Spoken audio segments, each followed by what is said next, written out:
எங்க பல்லாயிரம் வருஷத்துக்கு முன்னாடி வந்த ஒரு ராஜாவோட ஆன்மா திடீர்னு ஒரு சின்ன பையனோட உடம்புக்குள்ள போயிடுது. துடிச்சு புடிச்சு இப்ப எழுந்து பார்த்தா உண்மையாவே ஒரு சின்ன பையனோட உடம்புக்குள்ள தான் வந்திருக்கோன்றது புரிஞ்சுக்கிட்டு இப்ப அவரோட ஐ பவரை யூஸ் பண்ணி எதெல்லாம் ரொம்ப காஸ்ட்லியானது அப்படின்னு சொல்லி பாக்குறாரு. ஏறுடா உனக்கு வேற என்ன ஆச்சுன்னு தெரியல, சீக்கிரமா வீட்டுக்கு போறோம்னு சொல்லிட்டு எங்க அம்மா கூடும்போது கார்லாம் வந்து அப்போதைக்கு கிடையாதுல, அதனால பல்லக்குன்னு நினைச்சு கார் மேல ஏறி உட்காந்துக்கிறாரு. இவங்களுக்கும் வந்து ஏன் இப்படிலாம் பண்றான்னு சொல்லிட்டு ஒன்னும் புரியல. சரின்னு சொல்லிட்டு வீட்டுக்கு வந்ததுக்கு அப்புறம் அப்பா உடனே கிட்ட வந்துட்டு இங்க பாரு ஒரு 2 அண்ணனுங்களும் விலை உயர்ந்த ஆன்டிக் பொருள்லாம் கொண்டு வந்திருக்கானுன்னு சொல்லிட்டு சொல்றாரு. அதை பார்த்தவன் இது எல்லாமே ஃபேக், எல்லாமே டூப்ளிகேட்னு சொல்லிட்டு தூக்கி அடிக்கிறான். இப்போ இவன் பவரை யூஸ் பண்ணி இந்த வீட்லயே ரொம்ப பழங்கால பொருளா பொக்கிஷமா பார்த்து சேர்த்து வச்சிருக்க பொருள் எதுன்னு சொல்லி பாக்குறான். அப்ப இவங்க வீட்டுல வளர்க்குற ஒரு செல்ல நாய்க்கு சாப்பாடு போற பவுல் ஒன்னு இருக்கு. அந்த பவுல் தான் ரொம்ப பழமையானது, விலை மதிப்பும் கூட அப்படின்னு சொல்லிட்டு தாத்தா கிட்ட கொண்டு வந்து கொடுக்குறான். அவர் அதை வாங்கி பார்த்துட்டே இருக்கும்போது 2 அண்ணனுங்களும் பயங்கரமா சிரிக்கிறானுங்க. நேரங்க ஜோக் காட்டுறியா அப்படின்னு சொல்லி கேட்டுட்டு கடல் தாண்டி நாங்க 2 பேரும் போயிட்டு பொருள்லாம் வாங்கிட்டு வரோம், அதெல்லாம் ஃபேக்னு சொல்லிட்டு வீட்டுல வச்சிருக்க நாய் பவுல் தூக்கின்னு வந்துட்டு விலை மதிப்பு இல்லாததுன்றான். அதையும் நீங்க வாங்கி பார்த்துட்டு இருக்கீங்கன்னு சொல்லிட்டு பயங்கரமா சிரிக்கிறானுங்க. இருந்தாலும் இதை நம்ம பழங்கால பொருள்லாம் வாங்குற கடையில கூட்டிட்டு போய் செக் பண்ணி பார்ப்போம்னு சொல்லிட்டு தாத்தா கூட்டின்னு போயிடாரு. இப்ப கூட போன எல்லாருக்குமே பயங்கரமான ஷாக்கு. ஏன்னா அந்த குட்டி பையன் சொன்ன மாதிரி அந்த பாத்திரத்தோட மதிப்பு ரொம்பவே பழமையானதான், அதனால ரொம்பவே காசு கொடுத்து வாங்கிக்கிறாங்க.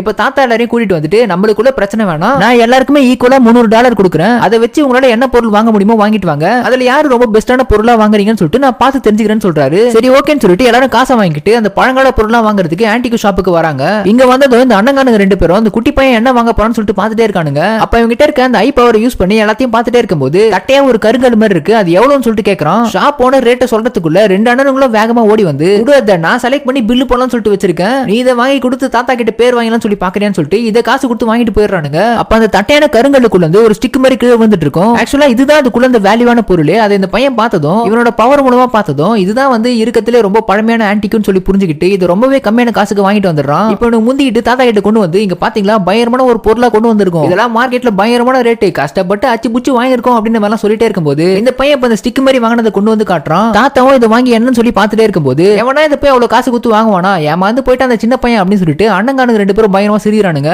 அப்ப இந்த குட்டி பையன் உடம்புக்குள்ள இருக்க அந்த ராஜா இதை பத்தி நல்ல விஷயம் தெரிஞ்சதால இப்ப என்ன சொல்றாருன்னா இதுக்குள்ள ஒரு விசேஷமான இங்க் இருக்கு, இந்த இங்கோட ஒரே ஒரு துளி ஒரு லேக்ல விழுந்தா கூட அந்த லேக் மொத்தமே கருப்பாயிடும் அப்படின்ற மாதிரி சொல்ல இவனுக்கு 2 பேரும் இதை நம்பாம டக்குன்னு தாத்தா கிட்ட இருந்து புடுங்கி பக்கத்துல இருக்க லேக்ல தூக்கி அடிக்கிறானுங்க. இப்ப கொஞ்ச நேரத்துல பார்த்தா இவன் சொன்ன மாதிரி அந்த லேக் முழுக்கவே கருப்பாயிடுது.